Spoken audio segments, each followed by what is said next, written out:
What's up, guys? Welcome to Our Generation Podcast. My name is Marco, your host, and today with Raheem. Welcome, Raheem. Thanks, man. Thank you for being here. So happy to have you here. It's good to be here. Oh, yeah, super excited. So, before we start, I have to acknowledge the space. So, I usually ask my guests where we are, why we chose this place. But because it's November, it's cold, so we won't be able to do something outside where the guest feels like the most safe or loves to go there to just get away from procrastination or just to simply get his inspiration back. But today I have to give a big shout out to Kashim. Very inspiring place, great cafe bar. Raheem is also here for the first time, so he also said it's amazing, right? Really, Very really cool. nice, really cool. So thank you, Kashim, for having us here and to have this talk with Raheem. So super excited about that. Big ups, Kashim. Yeah, big time. So Raheem, you are a filmmaker. You have your own clothing brand. Like also having a documentary. You do lots of things. But I would love to hear your story of how you even got here to Switzerland and how we met. Actually, is also very interesting. I will get into it deeper as well. Yeah. But you started in Nigeria, studying filmmaking. How did that happen, and what is your journey up to today? Okay. Well, I would just give you like just like a low first breakdown about All like right. me, where I come from. Yeah, So you better understand the story. amazing. So I'm originally Igbo by tribe. Okay. So Igbo is a tribe part of like the three main tribes in Nigeria. So you have the Igbo, you have the Hausa, and you have the Yorubas. Okay. So my parents are from the eastern part, which is like the Igbos come from there. The western part of Nigeria are mainly the Yorubas, Yeah. whereas the northern part are mainly the Hausas. Mm. So after the Civil War, the Biafran Civil War in Nigeria, my parents relocated from the eastern part to the western part, which is the Yoruba region. So my tribe is Igbo, but I was born and raised in Yoruba part of Nigeria. Yeah. So I speak both the Yoruba language and also the Igbo language as well. Interesting. Wow. So that also, you can kind of like see that in what I do. Mhm. You see the culture from the Igbo part, and also you see something from the Yoruba part, because I can relate to both tribes. You know, so yeah, that's basically how how it started with me, and with filmmaking. The filmmaking journey started, just from me not knowing what to do at first in life. In the beginning, I wanted to be a footballer, like most. Who wasn't? Who wouldn't want to? Most African kids wanted to play football. Like I was one of them. I really enjoyed playing football, and that's the only thing I wanted to do. Wow. If you ask me, what would you like to be? Everyone, my classmates, everyone were like, I want to be a doctor, a lawyer. When it gets to my turn, like the football is the only thing that I could see. Yeah. I didn't see myself being a doctor or all this like big time stuff. But obviously, African parents, they want you to do the big time stuff. You have to go to school and be Also a lawyer. with the Balkans, yeah, we can relate to that very much. There's no time for all these football, music, or whatever. It's like you're not gonna make money out of it. You're not gonna be able to feed yourself or your family. Yeah. So you need to go to school. So I tried 2 times. I went to 2 universities in Nigeria, but I had to drop out. The first one I did 2 years, I dropped out. I went to another university a year, I dropped out. I wasn't really, into like the academic stuff, like school stuff. Yeah. Even before I knew that I could be a creative person. But because parents are, they always force you to do this thing, you have to do that. That's the only way you're gonna survive. And I kept going to school, but I just wasn't that school person. I was smart, but I just wasn't that guy It that would wasn't your stay. drive. Yeah, I Yeah. wouldn't stay in class and read and listen to lectures and I have to go back home and study. I wasn't that guy. So I was just dropping out and dropping out, and I got frustrated at some point. I didn't know Mm. what else to do, to Mm. be honest.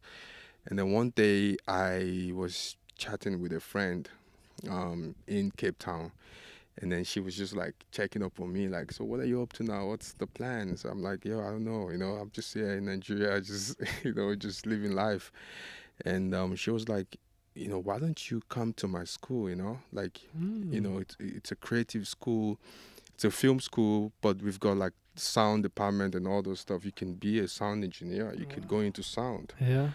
And I was like, oh my God, that's cool. I could make music, because I Yeah. also love music. I'm like, okay, I could make music. So I started the process of like making the application to travel to South Africa. Uh, And I got admission to South Africa to study sound engineering.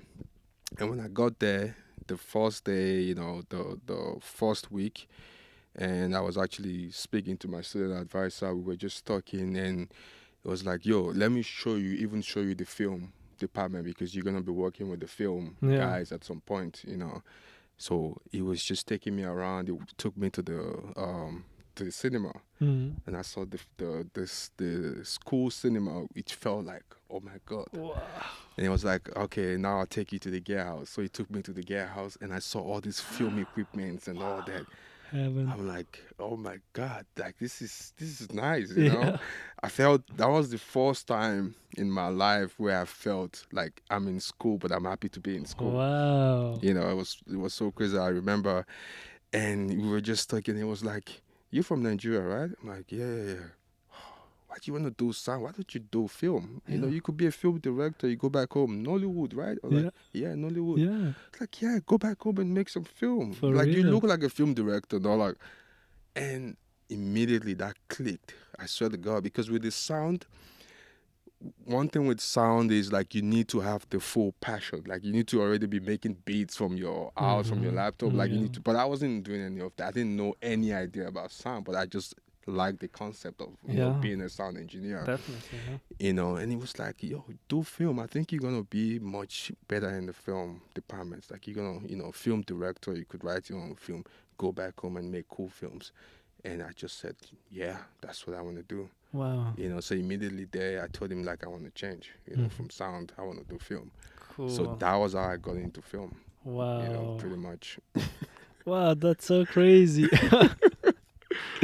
Went to get the admission to go to South Africa, seeing the university and then changing it and being able to change. Mm-hmm. Wow, that's interesting. And then you lived in Cape Town for Mm-hmm. how long? Well, I lived in Cape Town for like 7 years. So also after the uni, you also Yeah. stayed. So my uni was 3 years. Mm-hmm. The degree was 3 years, and then after that, after I graduated, I set up my own production company. Mm-hmm. So, but the funny thing is when I arrived to Cape Town, I was supposed to start. So immediately after I changed my course from sound Yeah. to film, Yeah. it was my first time in Cape Town actually, Oh. and the life that I saw there from that very first day, Mm. I knew I was gonna have problem going to school and like getting serious with school and just enjoying the city. Mm-hmm. So I went back to my student advisor and I told him I want to take the year gap.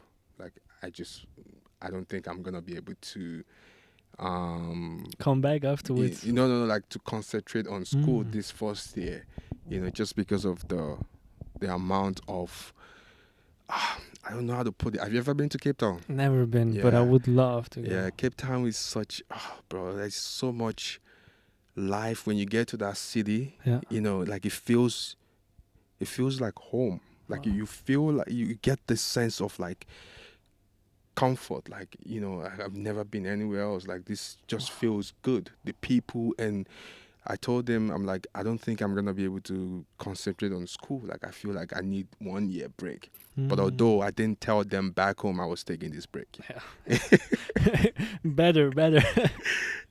So I took 1 year break, really enjoyed myself, got tired of just enjoyment, and the year after I went back to school and then I fully started my degree. Mm-hmm. So I did the degree for 3 years. after graduating, I set up my own film studio with some of my classmates that we did school together. Nice. You know, I just put everyone we did that did project with me while we were in school. Yeah. You know, so we already had the relationship. So I told them like, yo, why don't you just start our own thing? You know, Yeah, true. you know, we can do our own thing. Yeah, definitely. I've got the opportunities to, you know, set up like this studio, buy some equipment that we need to start rolling and doing stuff. And we're young, we're creative, like we can really get people on our side because, you know, we're doing cool stuff. Definitely, yeah. And yeah, we started our company, you know, a year after COVID came, so it fucked everything up. Actually, Man. Okay. Yeah, I fucked everything. Like the whole plan was like, you know, In the waters. yeah. And after COVID, you know, we decided to move to Switzerland. Wow. You know, Okay, so the dream of filmmaking and creating in Cape Town got, let's say, taken down by COVID. What you found? Well, partly, but COVID was the catalyst to the whole thing. Like COVID, the final stroke was coming from COVID. Yeah, COVID was, I think we would have probably moved at some point if not for COVID. But the momentum we were getting the first year we set up the studio was huge. We were already shooting like projects, you know, because South Africa is a music entertainment country, you know, so there's either film, music, or any form of entertainment going on. Wow, that's amazing. You know, so I was making money from just shooting music videos, and also I was renting my studios out for other creative and other people to use as well. But when COVID started, that whole thing got shut down. Oh man! Like you know, even after COVID, people couldn't survive. Like people couldn't even have money to shoot whatever they wanted to shoot. Man, you know, so it's unfortunate. The whole creative industry went like. Even the international people that usually comes, like the movies from Hollywood, they usually come shoot in Cape Town like all year round. No one was coming. Wow. You know, so it kind of like made the whole process. And at that time, there was a lot of like violent shit happening in South Africa, Cape Town, where the locals were really not in good terms with foreigners. You know, they always had that, you know, issue all the time. You know, and during that time, it was becoming like really, really a lot. And coupled with some violent stuff against you know, the female child, women in general. You know, it's really huge over there, really bad. I mean, South Africa is like my third home now. Like I love Cape Town. You know, like I can imagine, yeah. I have this level of like comfort when I'm in that city.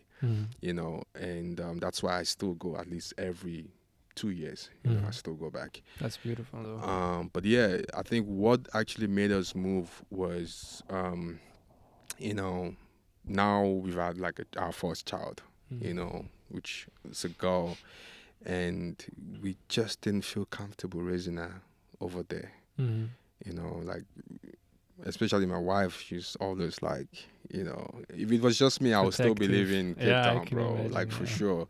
But yeah, you know, she always felt like this constant pressure of like, I don't feel comfortable anymore, just for the kid, because she also adores Cape Town. She loves Cape Town. Like, when we made the decision we were never gonna move out of South Africa or Cape Town. So you met there as well? Yeah, we met there. Wow. You know, she was living there for. She was living there for 8 years. So she was living a year longer than I, you know, so she had already been living like 1 year before I moved. Wow. You know, so I think, you know, the having a child or having our first child really was the main reason why we finally decided like, okay, if they have the opportunity to grow up in Switzerland, they have everything. Yeah. You know, we're not gonna stop that. You know, it was just like a random afternoon, you know, and I remember I came out of the balcony, came back inside, and she was like, "Don't you think we should move to Switzerland?" And I promise you, it took me 5 seconds to say yes. Wow. But within that 5 seconds, I had millions of things go through my mind. Whoa, yeah, I But can the major imagine. thing that took over my mind was just the kids. Mm. Because I was thinking, shit, my studio, shit, all this stuff I've invested, like, oh, I have to start all over. I have to, oh, fuck, like Switzerland, I have to learn the language. I had these millions of things going through my mind in 5 seconds, bro. Yeah, But after 5 seconds, I just said, yeah, let's go. instinct, father She instinct. couldn't believe it, because she knew, like, in the beginning, I told her, I'm not moving to Europe, Mm. in case if you want that in the future, I'm not moving there, Oh, but, yeah, I just made the decision, like, let's go, wow. you know. But why did you choose Switzerland? She's from Switzerland. Ah, okay, yeah. Yeah, so obviously she saw the idea fully when she said, an education is for free. We don't have to pay stuff. I'm like, Facts. okay, let's go. Facts. Let's Yeah. go. That was the indicator of why you said yes. I see now. you know. Yeah, it is. I mean, the She school was system like, here. the school system, like, yeah, let's do it. We can, live comfortably in the sense of, like, we live and know that the kids can walk to school without us thinking, like, oh shit, like, are they No gonna be worries. kidnapped, Yeah, or who's I gonna can pick them imagine up? that. Because those are things that are really rampant in South Africa, especially So with, unfortunate. against, like, the girl child and just females, Mhm. So making that decision was very, very simple, but I Mhm. knew that I was gonna struggle, Yeah. personally. Although, like, I didn't tell my wife about that, but I was thinking, like, okay, I'm gonna have to restart everything, literally. Yeah. Friends, connection, everything. I need to Whole new restart, place. like I a mean, whole new place. wow. But I'm Nigerian. I'm used to moving. Nigerians are used to just moving and traveling and just being in different places. It doesn't matter where it is. So I knew, like, okay, I'm gonna survive it. Even though it's gonna take me some time, but I will survive it. But as long as the kids have, like, a better future, Mhm. then I'm good. It's amazing. Yeah, you're a great father, though. So I try to be. that's amazing. No, but very brave also for you and also your wife to move here to Switzerland and start all over. I mean, she grew up here, but for you, it's again something new after Cape Town again. So, I mean, yeah. But now, how many years from then is it now that you moved here to Switzerland? Just 3 years now. 3 years. 3 years. So how did you adjust? I mean, we already had this conversation that I mentioned in the beginning. Yeah. I met Raheem at the 3-year anniversary from Labware, and he approached me and was like, "Yo, you have a great outfit. I would love to have you one day at Sinwell, his clothing brand, or if you know any models, please let me know." And then I was like, "Yeah, for sure." And then we got into this amazing talk. Like, I haven't had such an amazing conversation in a while that time than with you. Like, it was so inspirational. We talked about everything, how we wanted to create, how we wanted to bring something out into the world, and how you started to establish yourself. And then I remember when you talked about your series that you have started now at the door, and Sinwell, and also me with the podcast, and you finally having you here on the show, which we also talked that he's going to be in. So we manifested and it happened. And it surely is going to be also very interesting to hear for the listeners and viewers here. You are a father, you have a family, you're balancing your own brand, your filmmaking project that you have, and your documentary as well. So the process of establishing, I know you want to build something that you also have built in Cape Town, but now here in Switzerland, and something different for you. How was the starting point? Where did you start to build your map and say, yeah, I want to start slowly to earn something and build your community, your network? So when we decided we wanted to move, one of the conversation that obviously we're gonna talk about is how we're gonna make money. With my wife at that time, she was already working for a Swiss company, Oh, but in okay. South Africa. Yeah. You know, the company was based in Switzerland, and it was an American country, but a company, but it Mhm. started in Switzerland, so they still had their branch in Switzerland. Ah, So okay. she just joined in, and she was already working from Cape Town for a Swiss company. So when That's we good. moved, it was easier. And the company was right where she came from, St. Gallen. Like she was Ah, like, you know, okay. right there. So everything was perfect for her. Amazing. Yeah. And whereas for me, it was like, okay, now I'm like, okay, I need to start looking for jobs, you know. So I remember applying for a few jobs, and one of the jobs was at the University of St. Gallen, Mhm. you know. So I applied for the video manager there at the MBA, Mhm. and we were visiting Switzerland at that time, and I went for the interview. And after the interview, 3 months later, I got the job. Wow. Around December, we were moving in February. I already got the job in December. Wow, So I'm that's like, amazing. oh my God, this is okay. It's a good feeling for the heart, right? Like I'm chilling, you know, like I don't need to worry about like, okay, how am I gonna start? There's already something waiting for me there. Yeah. Obviously it's a big university, so the pay was really good. So I'm like, okay, cool. At least I'm gonna start from this, then I can start figuring it out to process my own creative stuff on the side. Definitely. You know, so I started the job. When we moved, I started the job. But it was only for 6 months. The contract was for 6 months because Mhm. it was a new position, so they were just trying it out to see, you know. But 3 months in, to be honest, it's a corporate stuff. It was basic stuff for me, Yeah. you know. Like there was nothing challenging at all. But you know, like I said, it was a good pay. I can't go back home and say, yo, I'm quitting that job because it's not creative enough, Yeah. you know. So obviously, in my mind, I was thinking, okay, I'm just gonna do this until, you know, The end of the I'm able to contract. find Yeah. something.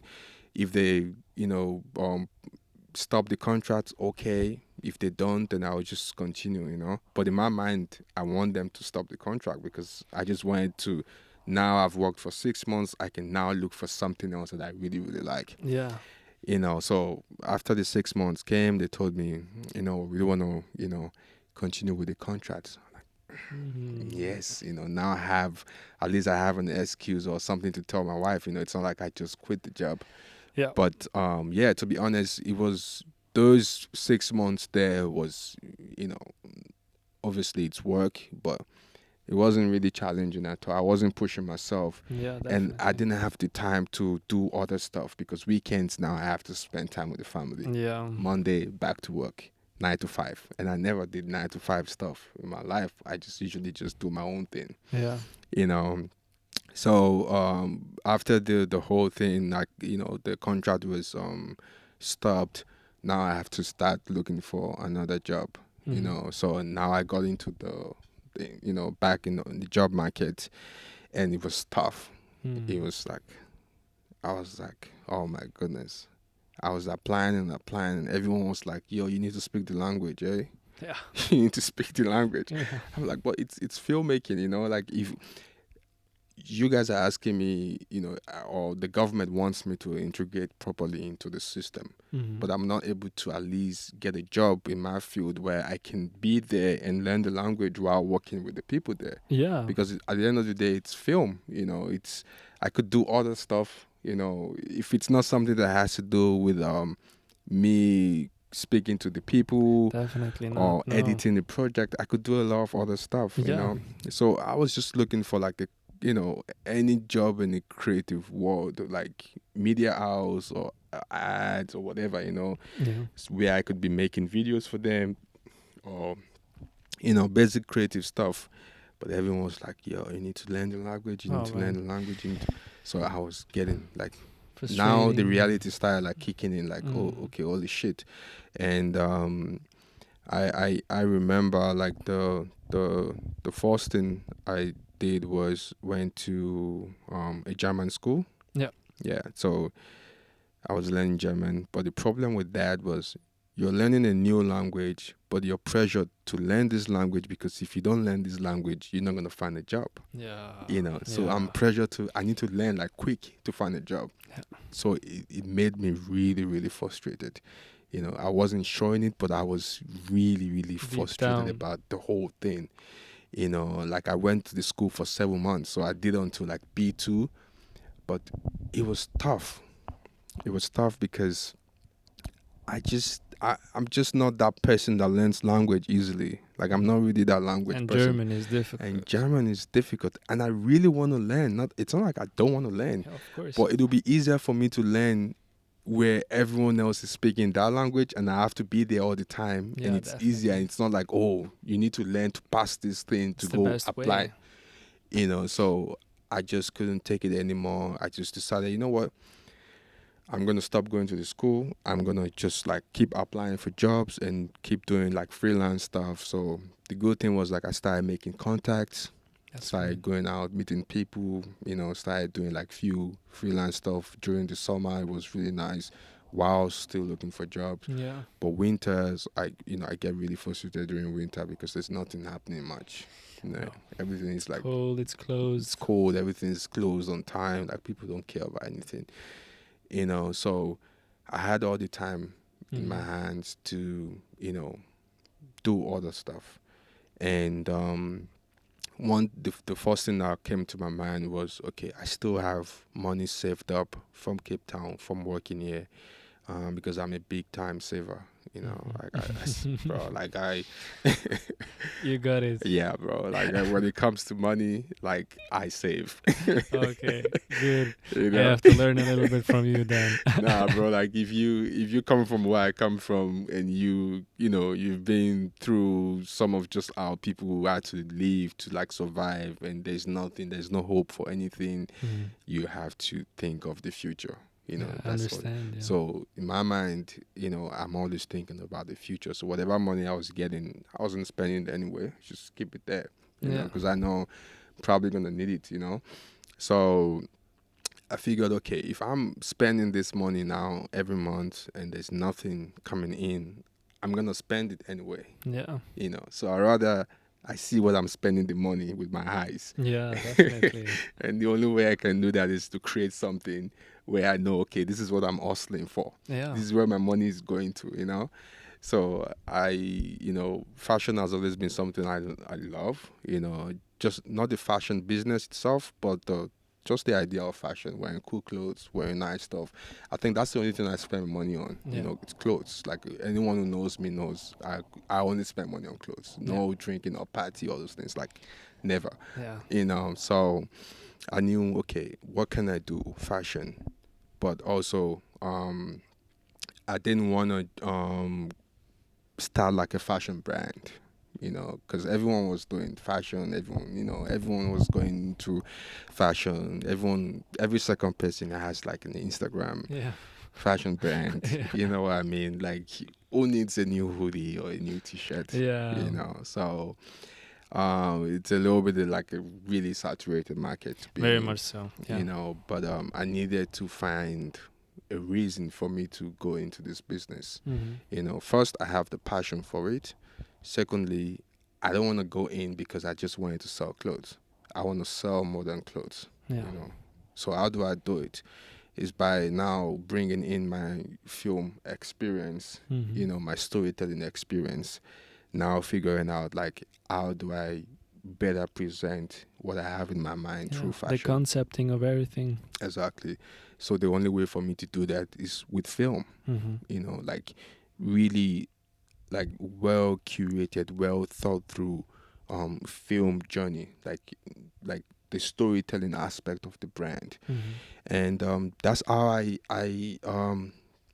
thought about Sinor, and the first thing I wanted to do was find someone like a designer to work with. You know, because like I said, I didn't want to just make clothes. I wanted to do everything like properly. Yeah. You know, so from me thinking about launching the brand to when we finally launched our first product was 1 year. So 1 year of just me I need to find the right designer, someone who would understand me, Yeah. who would understand what I'm trying to do. Definitely. You know, because I don't want to slap like basic logo, do like Photoshop stuff, or start learning all these things. Yeah, I see. I didn't want to do any of that at all because I said to myself, I'd rather put everything I have into making this done properly. Yeah. You know, so the first thing was, okay, you find a designer. How do I find a designer? I don't even have ways to find one or where to find one. Especially you're new in the country. I'm new, yeah. Where do you find the people? Where do I find the people? And I must say, like, one of the things that also frustrated me the first few months or first 18, 19 months was, you know, not finding the same people that does the same thing that I do, or people who are willing to do things that I like to do as well. Yeah. Like not finding the right community of like creative people. Yeah. You know, coming from Cape Town where, bro, literally everyone, like you could be walking on the street and you find an artist like, yo, can we do something tomorrow? They'll be like, sure, let's do it. So cool, man. You know, like there's literally everyone is working creative, you know, like so nice. You go everywhere. It's like you think of something and you're not thinking like, how can I achieve this? I just need to go online. Yo, this is what I want to do. Who is down? You get people who are going to message you and be like, yo, let's go shoot it. You know? So coming from there to a place where it's so closed. Everything is closed. Like I would DM someone and they wouldn't, like, I would see that they're creative people, but they wouldn't react. Like, I was like, what's going on here? Yeah. You know, so it kind of like fucked me up a little bit because at some point I was thinking like, why am I not getting people to do projects with? Okay, it's not even about my project now. Mm-hmm. I'm even sending messages to people to say, yo, I want to come help you with whatever project you're working on. Oh, wow. It's like helping out as an assistant. Yeah, just so I can be in that space of like creative people because to get to know you them. have to think of it now.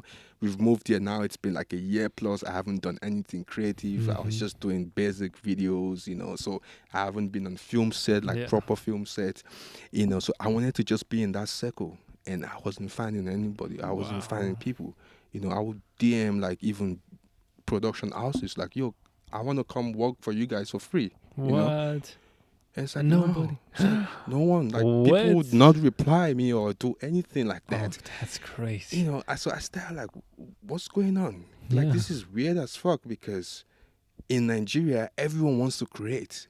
In South Africa, everybody wants to do things. Like, if I have an idea for short film, the next day I'm doing that short film because I could get people, actors, boom, set designer, boom, it's right there. And it's not like these people I have to pay them. No, there are people who want to work, who want to do projects. They want to provide with you. Yes, it's like people who want to constantly do projects. And that's why the industry is so big because there's like so much output of different stuff. Whereas in Switzerland, everyone wants to be perfect. Everyone wants to, you know, do this perfect stuff and have that little, you know, little carcass and little people that we do things with, and that's why you don't have the industry grow because the people are not willing to push over like, oh, I only know these certain people and these certain people is what I'm gonna work with, or this is my crew and this, you know, like that kind of stuff.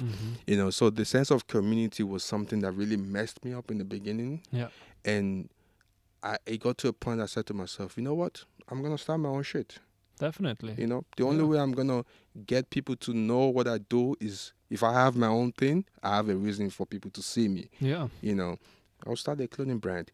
And with that clothing brand, I'm going to tell stories. And I'm not going to tell basic stories. I'm going to tell stories from where I come from, like real stories from me, my personal life, my journey.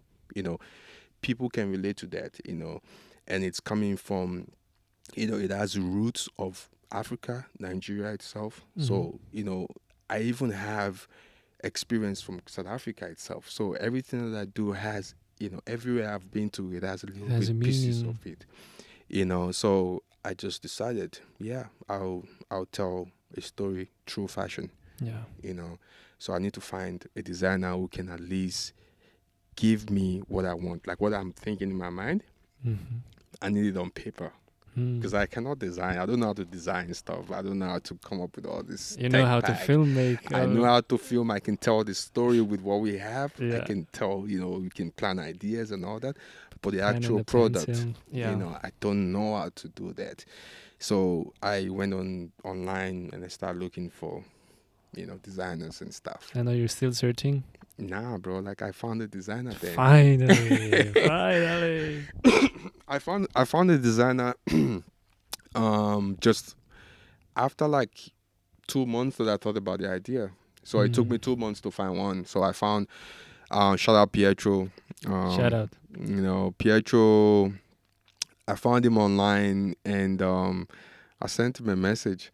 I'm like, yo, you don't know me, blah blah blah. My name is Raheem. I'd like to speak to you about something like a project I'm working on. If you can help me and stuff. And he just sent me a reply. It's like, yeah, sure. Call me. We can have a call now. Amazing. He's Italian, so I was like, okay, cool. And he jumped on a call with me, and I explained my whole idea for the brand. My vision, like the ideas, what I'm thinking in my mind, where I draw inspirations from, and everything. And he fell in love with it. It was like, my Amazing. goodness, like this is the very first time where I'm working with a brand that is coming up, and all I hear from them is like, yo, I want this, I want that design, and he's just gonna Yes. design. Oh, But so you coming up with like a story, like you yeah. coming to me with like an in-depth idea. Like it's not just like we didn't even speak about the clothes. We were speaking about the concept, Wow. of presenting the clothes. Yeah. And everything we were thinking about was like the things we're gonna do in Nigeria with the kids, like the films we can create, like all these things. Like I'm telling him like all these things I want to do with the Wow. brand, even without mentioning this kind of fit or that kind of fit. And he was like, "Yo, I'm gonna work with you on this." This is amazing. So that was how I got Pietro, bro. Yeah. And Pietro is like a fire designer. Like like I'm still even shocked that I was able to convince him to fuck with what I'm trying to do, but he fell in love with it.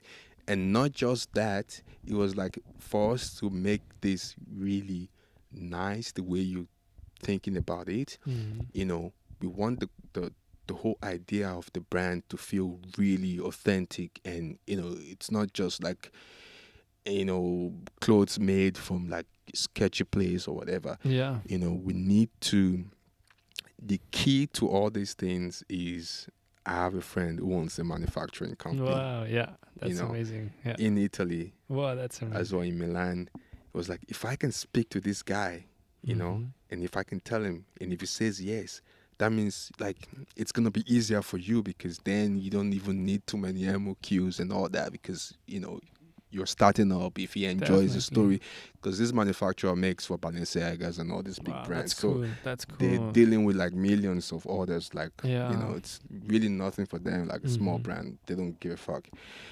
So he spoke to that guy. Yeah. And within like few hours, I checked my phone and someone followed me. It was that guy. Wow, bro! How life works, guys. It's crazy. How doors open. It's crazy. Wow. He followed me. He immediately followed me. He messaged me. Pietro messaged me. Like, yo, like I spoke to him and he's cool. Like he loves your stuff, like what you're trying to do. Like he already likes the idea. And he was like, yo, if this guy blows up, then obviously he's gonna be part of we're gonna be part of his journey. Yes. You understand? Like, that's so I was so happy, because I could already see that the ideas is like reaching, like everyone I speak to about it, they were like, wow, that's really cool. That's really nice. You should do more of that. Yeah. So that was how I was able to, start the brand. So it took me another few months. Me and Pietro start working on the whole aesthetic of the brand, the logo, and every single thing. Before we even did the first launch.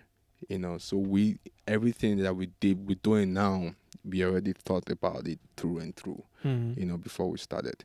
Amazing. So basically, that's how I really launched Sinwal. Wow. No, I'm so amazed by how opening each doors, new people came, how you were able to approach your projects with them together, and how they were also able to visualize your concept, your idea that you actually have in mind. And I also can remember when you told me this story also, like the same way right now, and I was like so invested into it, and just now seeing how everything is falling into place. It's Yeah. so fulfilling me, also my heart, so making me happy. So super excited about the campaigns and the videos that are going to come, and the films that you're actually also going to create, hopefully. So yeah, wishing you lots of success and Thank you. greatness there. Thank Because I feel like by your approach of how you want to build this certain community together here in Switzerland, especially with your story of heritage, where you're coming from Nigeria, from Africa, where you also spend your time also in South Africa, and knowing also the popularity here also can relate to your story and where you're coming from, so your clothes don't only speak the colors that you're wearing or the materials, but also the history behind it, why it was or why it got designed like that. So it's deeper than that, and that's what is so amazing about that. So super excited about this upcoming project of yours. And how is it going right now?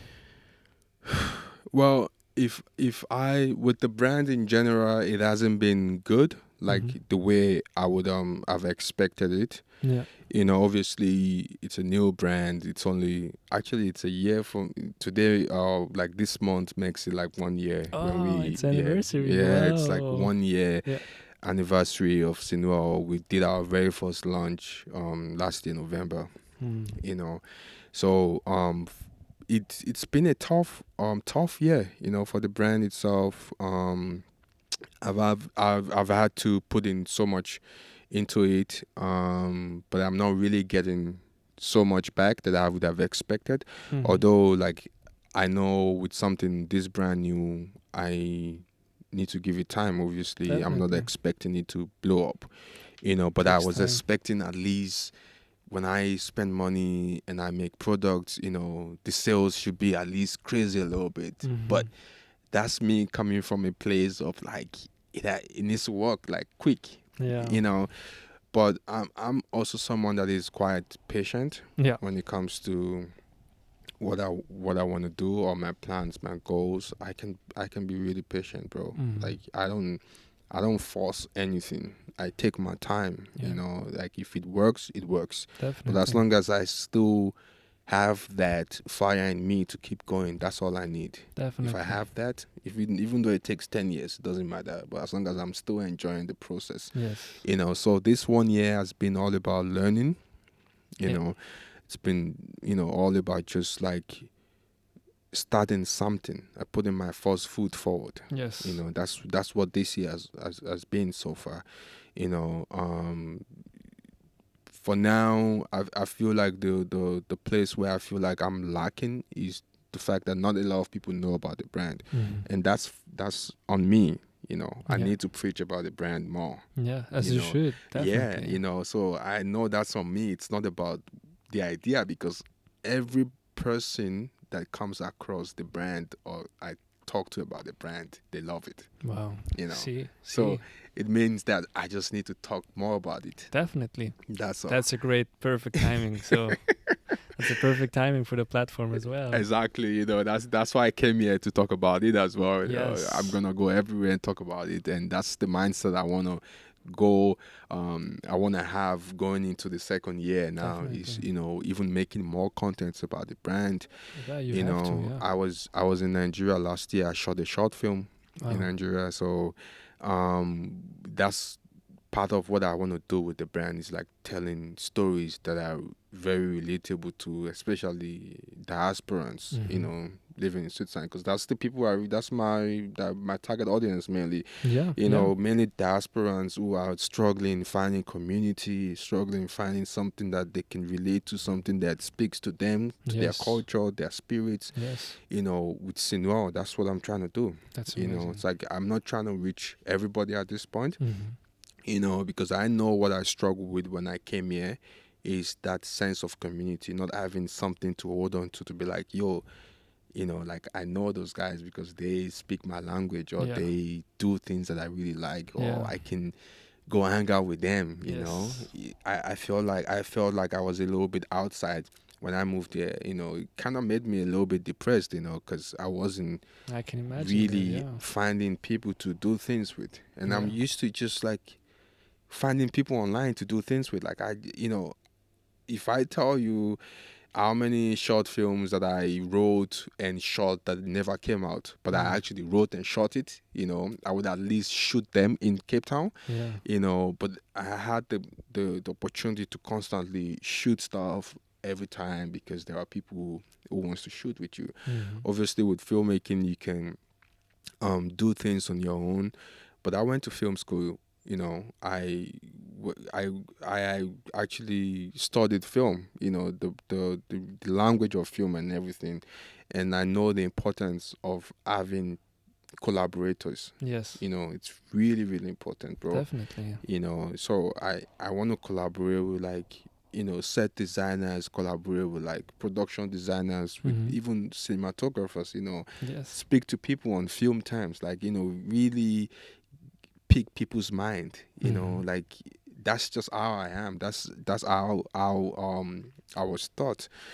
And not being able to find this really kind of like pushed me to the world to be like, what, just start your own stuff. Yes. Be the first person that starts this stuff. Definitely. And then start doing your own thing. And if you have something, people have a reason to join you now. Oh yeah. Because it's easier to join you now because you have something of substance. Yeah. And that's the thing. That was the main thing that pushed me forward to be like, okay, you don't have anybody, no friends, no connection. The only way you can get these people, you've tried the route of reaching out to people online, but Switzerland is such like Swiss people are so chilled, they're so relaxed, like they don't want to take their time to go outside of their comfort zone to do the, meet someone new or risking things, risk getting to know someone new like they never met before, or hang out with someone they've never met before. They're more closed and private and it's everything. Like they like to have like their little gang that they've been friends for like 20 years from high school and all that, and to get out of that it's usually like hard for them. So I'm like, okay, the only way to get Swiss people on board now is for them to see, because I figure that Swiss people only trust you when they can already see you're doing something. Oh yeah, that's true. That's true. When they already see the motion going, like they can see what you're doing, that's when they be like, oh, okay, maybe I can trust this guy, but if they just randomly see you like on the street and it's like you meet them like, yo, I'll do this, blah blah blah, we should do something. It won't work. It won't work. Yeah. They need a entrusting material for you to see, and then they can move. They need to be sure, like, okay, if I'm giving this guy my time, he's gonna make use of it. Definitely. I'm not just gonna spend time with it. I could spend the evening with my friends, go drink somewhere. I'm not gonna meet this random person, and you know what I'm saying. So I knew that, okay, create your own stuff, create your own platform, do your own thing, put in the work, and they will come. They will come closer to you. Definitely. They will start like checking you out to be like, oh, yo, I like what you're doing. I see the potential. So that was what shifted my mind. Instead of like thinking, oh, I don't find anyone to collaborate with, do things with, just do it yourself. Do whatever it is you can do yourself, and then push forward. You're gonna get more people. The more you do it, the more people are gonna come. Yeah. So that's like the strategy that I've actually adopted now. I'm like, okay, I'm just gonna do my own thing. Definitely. And keep pushing that way. And obviously, by the time it gets to where people know more about it, I have more eyes on it. Yeah, definitely. As you should. That's a great plan. That's a great plan. Yeah. Now, guys, you heard this man's story, the inspiration and motivation that he has, and if you feel connected and can relate to his story and want to be part of it from wherever you're coming from, it doesn't matter. It doesn't matter, bro. Like if you're a filmmaker, you work in the film industry, or you have plans or goals to work in the film industry. You're an aspiring photographer, videographer, aspiring stylist, you aspire to be a content creator, whatever it is you want to do, and that's the reason why I have Senior projects, which is like to create, not just projects from Senior, but also like create projects from other creative people. So if there are people who you feel like I have this idea, but I don't have people to work with or people to do things with, bro, I'm here. Senior projects, guys. I'm pretty much here to support like the creatives, and that's what I want to do with this brand. Is start something that I don't see yet. People always complain about the creative industry is so dead in Switzerland. Yeah, it's difficult. Yeah, it's difficult because people are not doing enough. Mm-hmm. They're not outside enough. Yeah. If you go to South Africa, you go to Cape Town, and you look at the creative industry there, or even go to Nigeria, bro. Mm-hmm. Do you know how hard it is to live in Nigeria? It's so hard, bro. I have no recollection or imagination where I can say that, but I would love to visit. It's so hard, bro, to just live in the country. Even if you have money, it's still hard. Now imagine just normal, random, basic people who don't have anything, no family to help them out or whatever. Yeah. The only way is by being in the creative industry. By start using your phone to create stuff, by collaborating with other creative people. People want to work, people want to do things, and that's why the industry is so big there. Like the creative industry is so huge because everybody's eagerly trying to work. Everybody wants to create, and it's not even about the money. Yeah. In Switzerland, what I noticed is like everyone is thinking about the money. Yeah, the profit. You're thinking about the money, but the industry doesn't really allow that much because the industry is not at the point where you could be making so crazy money. I mean, I'm sure some people make money, some photographers, and for sure, they're established already. But that's like only 1 or 2%. Very few people. So if you not have something like that, the only way you can further have people that are making money from these saturated profession now, you need to do more stuff. You need to be out there more. You need to create more. And by creating more, you don't have the luxury of hiring people to create with you. Yeah. Besides, if it's a free passion project, why would you want someone to pay you? Yeah, definitely. That's what I also think sometimes. If I have someone coming to me and be like, yo, I'm working on this project, bro, like, you don't know how much I love to hear that. Because it's like someone totally different from me telling me they have a project and they want me to help them. Oh, yeah. Like, that's like, so enriching. Okay, new stuff I can work with, new, ideas, because the ideas that I have is all in my mind. It's all in my head. But imagine now you have to tap into someone else's mind. That's so cool. That's so cool. So that's how I think. Yeah. And it's so hard that people don't think that. They think, so how much is it? So how much are you gonna pay me? But bro, I'm trying to do this stuff. It's not really. There's nothing coming out of it now. Yeah. So if I cannot pay you, Yeah. It's like no, I don't think I can do this, but and. It's heartbreaking. It's heartbreaking because I know that the industry is so small. Even you go into the music industry as well, it's so small. But that's because people are not doing enough. Yeah. They complain that Swiss people don't support the local art and stuff. That's because the Swiss people are not seeing enough from you guys. Definitely. There has to be more. There has to be more. You need to really put yourself in a situation where people don't have any choice, they don't have any choice to skip you when they see you because they're constantly seeing you. Yeah. Do you understand? Yeah, definitely. You see someone to the point where you got their attention. Oh my God, I see this guy all the time. Okay, let me see what he's up to. Definitely. Let me just see. Yeah. That's how you grab people's attention. Yeah. But if you only show up once in a while and you feel cool, like, oh, I'm cool, I make this cool stuff. Nonchalant and everything. No one cares. No, I can imagine. But I also feel like a lot of people out here in Switzerland are also scared to bring out their stuff, not only because of the thought of, oh, what are they going to think about this, but more of, they're scared to ask the person, or you, for example, because they don't have the resources, but maybe you would have done it for free or whatever, but they're just so scared and feel like kind of humiliated that they don't want to ask. Yeah. So even the first step of doing something is holding them so much back. And I would love to hear your advice from you, because we're also kind of approaching the end of the podcast. I would love to hear from you what advice would you give somebody who wants to start out in their projects, whether it's in the film industry and with their own brand or whatever it is going to be. What's your advice? My advice would be, just do it, bro. You know, I know it sounds cliche, you know, probably must have heard it too many times. Just do it. If you want to reach out to someone and you thinking, I don't know if this person is going to say yes or no, just do it. Just reach out. Yes.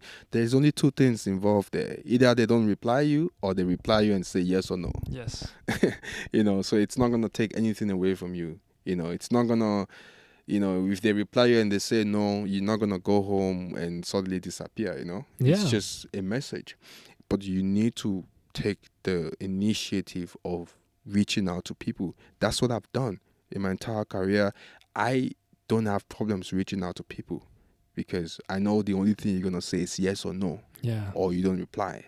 And if you don't reply, it's cool. If you say no, it's cool.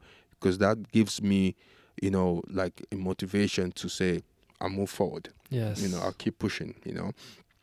I love to do things that, you know, prove people wrong. I love to prove people wrong. That's just a fact. You know, if I reach out to you for stuff and you blank me, or I'm going to do that stuff with or without you, you know, and that's not to prove anything to you, but to prove to myself that I could do it without having help from nobody. Yes. And that's the mindset you must, you know, whoever is watching this must have.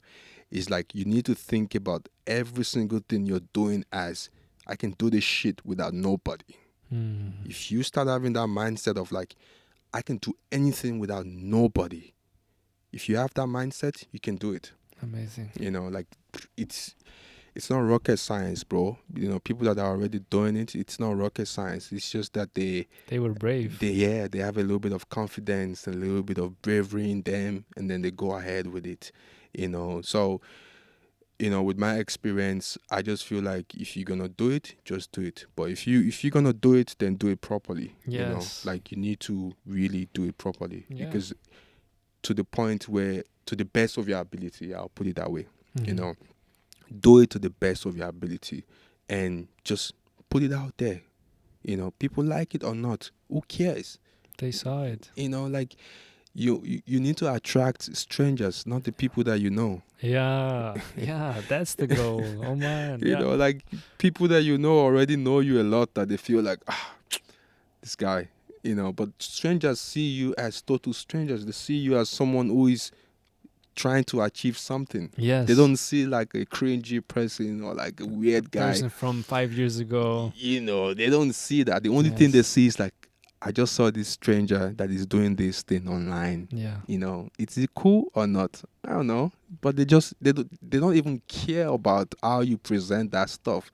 They don't care how you talk, how you behave, your mannerism, what you're wearing. No one cares about that. Yeah, so you know? true. Like, no one cares. Yeah. You know, so if you start getting that out of your mind and just doing your own thing, like, who cares? Yeah. You know, so that's the mindset. Like, just do whatever it is you feel like is right for you.